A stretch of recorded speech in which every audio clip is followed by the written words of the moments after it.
Assalamualaikum warahmatullahi wabarakatuh. Ala hadin ya asalaha bisril fatihah.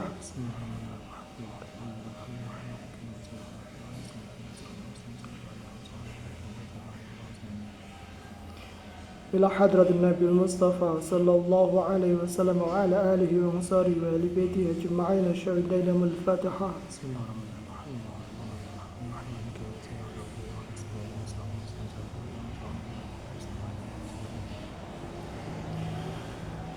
Wa ila Imam Abu Hamd al-Hasan lahul fatihah.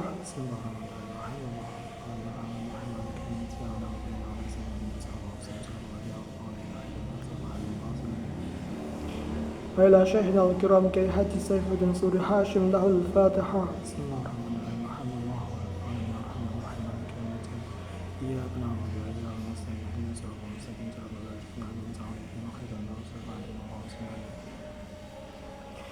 Bismillahirrahmanirrahim.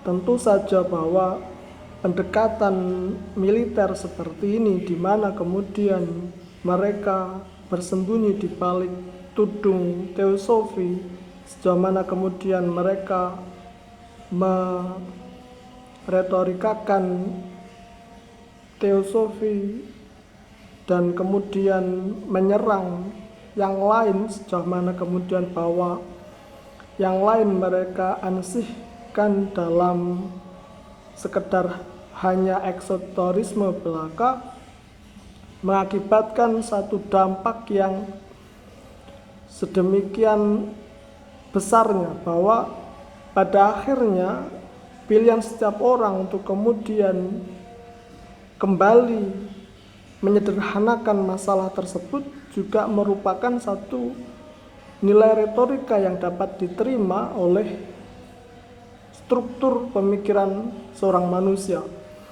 Kecuali kemudian bahwa pada konsep yang berlanjut secara logika, hal itu mengakibatkan atau memunculkan suatu spionase baru, sehingga dengan kebutuhan di atas munculnya hal tersebut akan mewujud pada kepatutannya sebagai perjuangan esoterisme itu sendiri. Oleh karena itulah, maka atas semangat bagaimana memahami esoterisme itu, saya berusaha untuk memperjuangkan diri dan melegalkan waktu saya sedemikian itu kembali dengan mewujudkan di atas keniscayaan dari arah waktu yang saya miliki untuk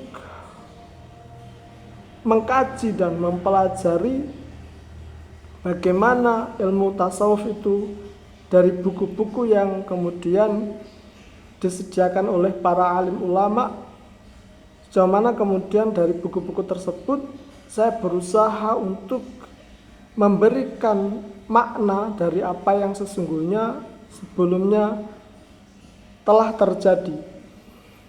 Dan sejauh mana kemudian saya berusaha untuk memahami hal itu, saya menemukan beberapa kejanggalan di mana kemudian bahwa apa yang diberikan peraturan daripada mereka yang mengambil siasat esoterisme itu adalah sepenuhnya keliru dalam bagaimana memahami esoterisme yang mereka coba untuk berikan pemahaman di dalamnya.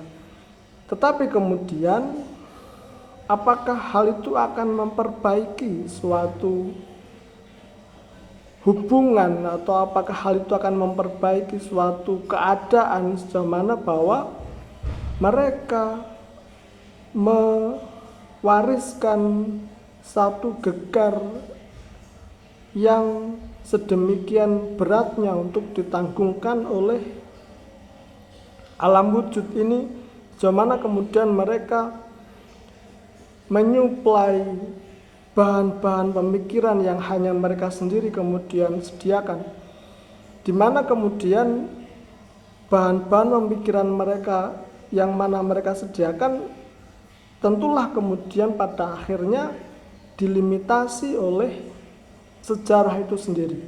Disinilah kemudian pada pentingnya kembali mempertanyakan bagaimana relasi dari bagaimana kemudian suatu nilai sejarah yang kemudian bersinggungan dengan apa yang esoteristik, dan pada akhirnya di sana kulminasi pemikiran eksoterisme itu menjadi sedemikian pentingnya karena eksoterisme menjadi jembatan di antara dua arah. Yang pertama sejarah di satu sisi dan kemudian esoterisme di sisi yang lain.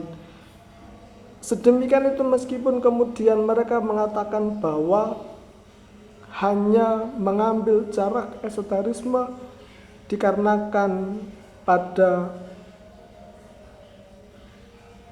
kepribadian yang dijadikan fungsi represi tidaklah mengetahui hal tersebut, pada gunanya pada akhirnya kembali kepada bagaimana sesungguhnya suatu akal dan perbuatan manusia disejajarkan dengan keadilan yang seutuh-utuhnya. Hal ini tidak saja kemudian mendera pada ranah pemikiran manusia, di mana kemudian seorang manusia menjadi sangat kecewa atau menjadi sedemikian terluka atau menjadi sedemikian bagaimana hal itu membentuk pada dirinya itu ketakutan yang secara primordial muncul diakibatkan karena memang kesadaran membentuk pada dirinya, dan hal itu akan menciptakan satu trauma yang sedemikian berat, yang oleh karena itu sekedar bagaimana kemudian mengembalikan itu kepada konsep esoterisme pada keseluruhannya, dimana kemudian pada ketakutannya bahwa mereka mengatakan saya begini dikarenakan saya mengetahui esoterisme begini. Oleh karena itu pada semangat itu menjadikan saya harus memberikan waktu untuk mengkaji permasalahan itu, sekedar bagaimana kemudian bahan renungan dan bahan pemikiran saya dapat mendebat apa yang kemudian mereka coba pasokkan untuk membentuk karakter yang lain dari jiwa dan kemanusiaan saya. Dari sini strategi yang mereka buat tentu adalah bagaimana agar sepenuhnya dan seutuhnya semua yang mereka usahakan pada jalan dan keniscayaan yang paling dekat dan paling benar. Tetapi problem pada psikoanalisa sejarah yang ingin saya sampaikan adalah bagaimana sebelumnya sejarah di Indonesia itu sendiri ditopang dari beraneka ragamnya sejarah yang ada, dan juga telah melewati sedemikian banyaknya peristiwa yang muncul di dalamnya.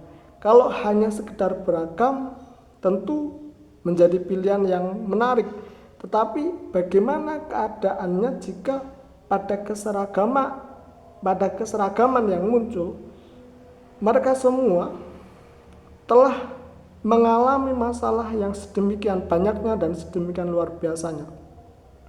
Pada pertanyaan saya di sini adalah bagaimana seluruh bangsa menempatkan masalah ini secara jujur di hadapan setiap dunia yang ada di seluruh dunia ini.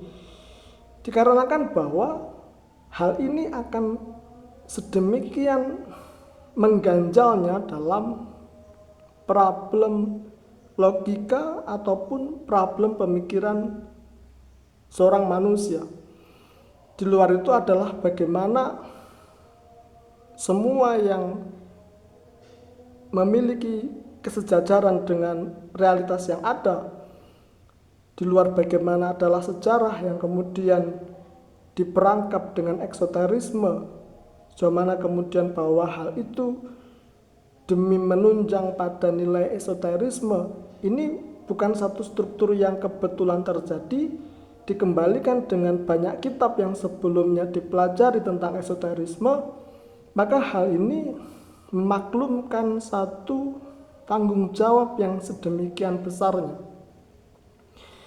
Permasalahan di mana kemudian hal ini telah terjadi dan selama ini kemudian simptom-simptom yang dimunculkan untuk kemudian muncul di ambang batas realitas juga kemudian dikaji tidak hanya secara eksoterisme tapi juga secara esoterisme, yang mana kemudian mengawal jalannya sejarah yang kembali kepada keseragaman atau keseragamaan, tetapi juga keseragamaan atau keseragaman yang juga mengalami masalah yang juga tidak sedikit dan terus-menerus orang-orang atau setiap manusia di dalamnya tengah menyiapkan diri atau tengah terbiasa untuk mengatasi atau melimitasi masalah yang berada di dalamnya. Oleh karena itu, sejauh mana kemudian bahwa psikoanalisa ini diwujudkan tidak hanya kemudian membersihkan nalar sehat seorang manusia, tetapi juga dikembalikan ke hampir seluruh umat manusia dari apa yang dapat disebandingkan di dalamnya, sejauh mana kemudian bahwa secara paradigmatis semua orang yang berada di luar sana pastilah terkait dengan psikoanalisa ataupun pastilah terkait dengan apa yang ditinggalkan dari ilmu psikologi itu sendiri. Yang pasti di atas semangat itu semua, usaha untuk menyampaikan ini bukanlah usaha yang diketemukan secara kebetulan, ditambahkan bahwa realitas juga tengah dipertaruhkan di mana-mana, maka usaha untuk memikirkan permasalahan ini tentu lebih bijaksana dan tentu lebih baik daripada kemudian meninggalkannya dan mengganti semua perkamentasi itu dalam wacana-wacana yang kosong atau dalam ruang kosong pemikiran seorang manusia. Kiranya demikian terlebih dahulu yang dapat saya sampaikan. Wabillahi taufiq wal hidayah wal inayah. Assalamualaikum warahmatullahi wabarakatuh.